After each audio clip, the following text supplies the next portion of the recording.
Cheap cars with great fuel economy that are also pretty quick do exist, as I proved in a video a little while ago. In that video, did cars under £10,000 a day, it's £5,000 instead. If you want to see more videos like this, do hit the like button and subscribe as well if you're new here. 75% of you aren't subscribed, so hit subscribe for 2 videos every single week. And without further ado, let's get straight into it.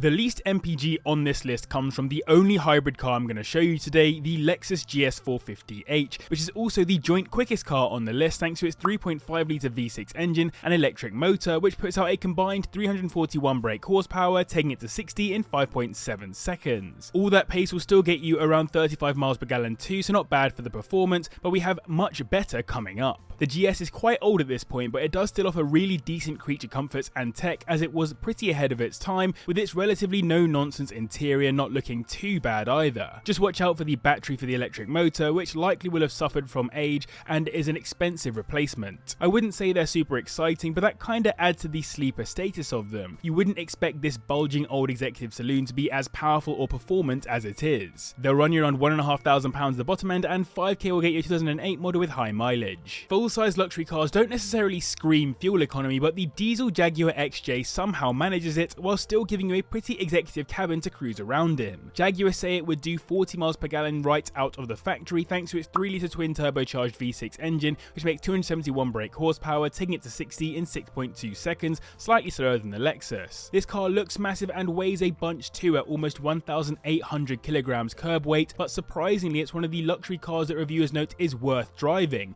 not just being driven around in, as it's supposed to be pretty fun. But as a passenger they're super comfortable too, particularly in the more aggressive specs, where the materials feel solid and the luxury steps up a notch, including features like massage seats, trays and sun blinds, and passenger TVs too. It helps that these have mostly been quite reliable too, considering JLR's less than perfect record, but with the XJ being the flagship they probably felt like it had to be decent. 3k is enough to get you into one of these, and 5k will get you a high mileage 2012 example. However, that XJ may not be ULEZ compliant, whereas this Peugeot RCZ GT definitely is, with its 1.6 litre turbocharged inline-4 engine, which makes 197 brake horsepower, taking it to 60 in 7.4 seconds. Not necessarily the most rapid car, but a great looking sports car with hot hatch handling dynamics within our price range. It'll also manage around 42 miles per gallon, which is not bad for those looks. But this car is more than its looks. It actually won the Best Sports Car award 5 times and Best Coupe of the Year too, mostly because it's known to handle really well. The double bubble roof and other more interesting concept car stylings are just an added bonus of the fact that this car was never supposed to be built and only arrived because people were desperate for the concept that was displayed at the Frankfurt Auto Show. They start at around the 2k mark, and for 5k we'll be looking at a 2010 example with around 70k on the clock. There are plenty of potential reliability issues with these, but nothing common and catastrophic from what I can find on forums. Typically it's quite a cheap car to run. The Audi A5 has always been a great looking coupe, which makes it pretty crazy that they are now gettable within our price range. Even better is the fuel economy, as the TDI offered around 42 miles per gallon when it left the factory thanks to its 3 litre turbocharged V6 block, which makes 236 brake horsepower, taking it to 60 in 5.7 seconds, helped by it being the only all-wheel drive car on the list. This car arrives to take on the 3 Series and C-Class coupes from Audi's German rivals, and though the exterior looks are what won it awards, as the interior is so typically minimalist in true Audi fashion, it's held up much better with age than these competitors. It's not known to be particularly engaging to drive, and there's limited space in the rear with that sloping roofline, but the boot is pretty typical for a coupe, and if there's only 2 of you it should be pretty decent to run around in, minus the known electrical issues with them. They're listed anywhere from around £2,500, and double that will get you a 2008 model with 90,000 miles on the clock. Of all the cars on this list, this might be the one I'd personally be after, the BMW 335D Coupe. In the last video I spoke about the 435D, so now halving the price means we need to go back a generation, and that's how we end up with this 3 litre twin turbocharged inline-6 engine, which makes 281 brake horsepower, taking it to 60 in 5.7 seconds, again making it the joint quickest car on the list. It's been shown numerous times, however, that a quick remap will get it going even quicker, as it's a diesel. That remap may lose some of the fuel economy though, as these would do 42 miles per gallon when they left the factory. Compared to the A5, it's known to be way more fun to drive, helped of course by it being rear wheel drive, and it's actually got enough space to fit 4 humans in despite the lovely roofline. But even better, reliability has generally been quite good on them, Turbos and DPF issues aside, plenty of them have well surpassed 150,000 miles. £4,000 to get you into one of these, and 5k is enough for a high mileage 2011 model. So I hope you guys are enjoying this video. If you are, then do hit the like button and subscribe as well if you're new. And let me know in the comments down below, what is the worst fuel economy you've ever recorded whilst driving, and what car was it in? I've always said the Abarth Punto Evo is a highly underrated little warm hatch. For one, it's a great looking car, and secondly, I actually prefer it to the 500 or 595 Abarth,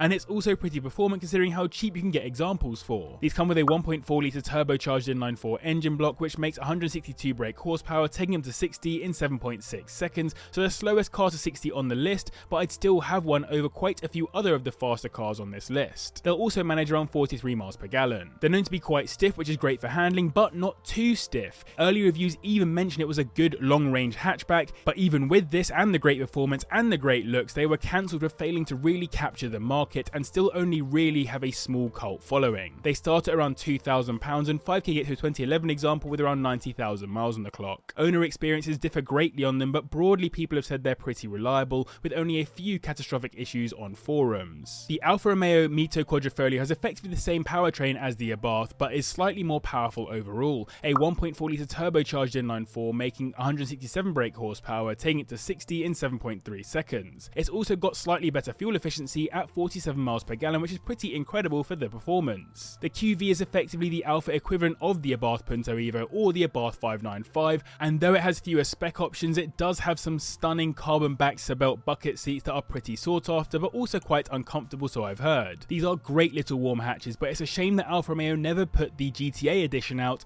a concept they displayed at the 2009 Geneva Motor Show with a bunch of carbon fibre, a bigger, more powerful engine and active suspension. These will take you back around 2.5k at the bottom end, and double that gets you a 2014 model with 90,000 miles on it. Generally, these have also been pretty reliable, though some owners have complained about poor build quality and timing chain and turbo problems as well. Next up, we have our final warm hatch from the list, the Ford Fiesta ST from the Mark 7 Fiesta here in the UK and Mark 6 elsewhere in the world. This well-loved little car comes with a 1.6 litre turbocharged inline-4 block, which puts out 179 brake horsepower, taking it to 60 in 6.7 seconds, quicker than all of its hatchback rivals on this list. It'll also manage around 47 miles per gallon, matching the Meto. This is the baby sibling to the Focus ST and was the first time it was actually codified as this, as the previous gen Fiesta was more considered as the baby version of the Focus RS. So to some extent it had a demotion, but the car itself came larger with higher overall quality and sold well enough to even get limited editions in Europe. It was quicker than most of its warm hatch rivals, and to many better looking too. £3,500 is enough to get you into one of these, and 5k gets you a 2014 model with around 90,000 miles on the clock. Watch out for bad looked after and thrashed examples given the types of drivers these typically get though.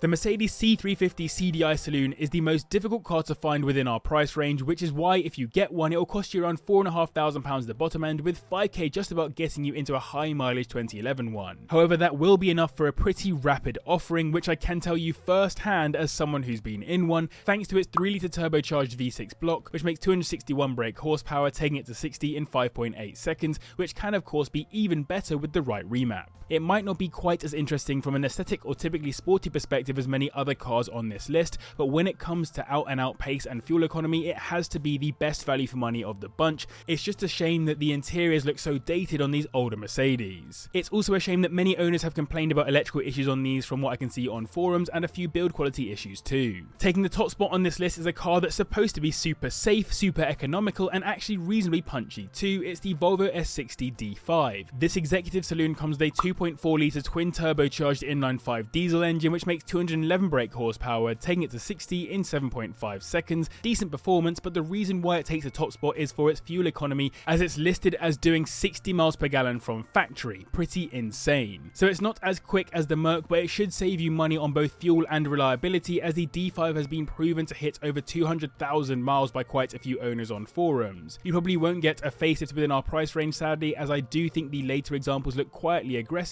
but the pre-facelift in its R design spec does look good enough in my opinion, just don't expect much on the interior. They start at around the £2,500 mark, and 5k is enough to get you a 2011 example with 100,000 miles on the clock. So there it is, 10 fast cars with great fuel economy for under 5k. Thanks to you lot for watching and to the patrons for their support, but now you should go check out this video on some cheap fast cars that are cheap to insure.